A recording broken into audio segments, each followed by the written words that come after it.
ধুনীয়া এটা আচাৰৰ ৰেচিপি লৈ আহিছোঁ আপোনালোকৰ মাজলৈ। গাইজ স্বাগতম জনাইছোঁ মোৰ অন্য এটি ভিডিঅ'লৈ। আজি মই বনাবলৈ লৈছোঁ চিকেনৰ আচাৰ।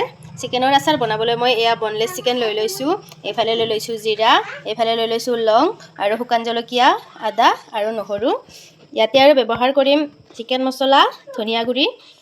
আহকচোন ভিডিঅ'টোলৈ আগবাঢ়োঁ। চিকেনখিনি মই বইল কৰি ল'ম। চচপেনটোত পানী গৰম হ'বলৈ দি দিছোঁ।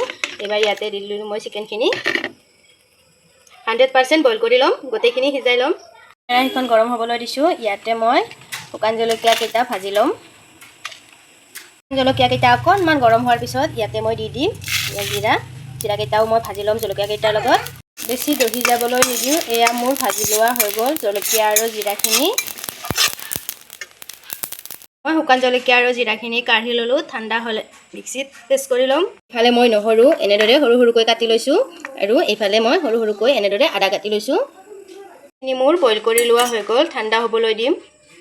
কৰি লোৱা চিকেনখিনি ঠাণ্ডা হোৱাৰ পিছত মই এনেদৰে এৰুৱাই লৈছোঁ। এয়া চিকেনখিনি এটা কথা মন কৰিব, মই বনলেছ চিকেন লৈ লৈছোঁ, ইয়াতে কোনো হাৰ্ডি নাই। কেৰাহীখন গৰম হোৱাৰ পিছত এইবাৰ মই দি দিছোঁ ইয়াতে এয়া 1 কাপ মিঠাতেল। আচাৰত মিঠাতেল দিলেই ভাল লাগে। মই তেল আৰু অকণমান দি দিম। মিঠাতেলখিনি গৰম হোৱাৰ পিছতে মই এইবাৰ ইয়াতে দি দিছোঁ কাটি লোৱা আদা আৰু নহৰুখিনি। এইখিনি মই ভালদৰে ৰঙচুৱা হোৱালৈকে ভাজিছোঁ। ৰঙচুৱা হোৱালৈকে ভাজি হোৱাৰ পিছত এইবাৰ মই দি দিছোঁ এয়া চিকেনখিনি বইল কৰি লোৱা।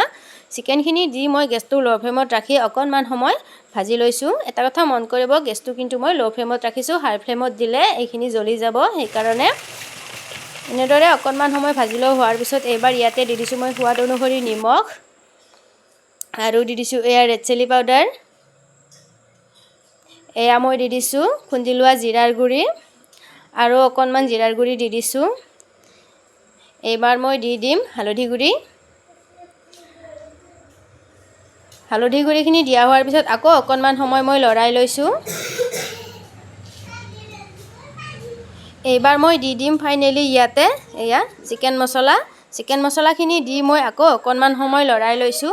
বেছি সময় নালাগে আৰু বেছি বস্তুও নালাগে। এয়া মই দি দিছোঁ শুকান জলকীয়া খুন্দি যে লৈছিলোঁ সেয়া। এয়া মোৰ ফাইনেলি চিকেনৰ আচাৰ ৰেডি হৈ গ'ল। আপোনালোকেও এবাৰ ট্ৰাই কৰিব।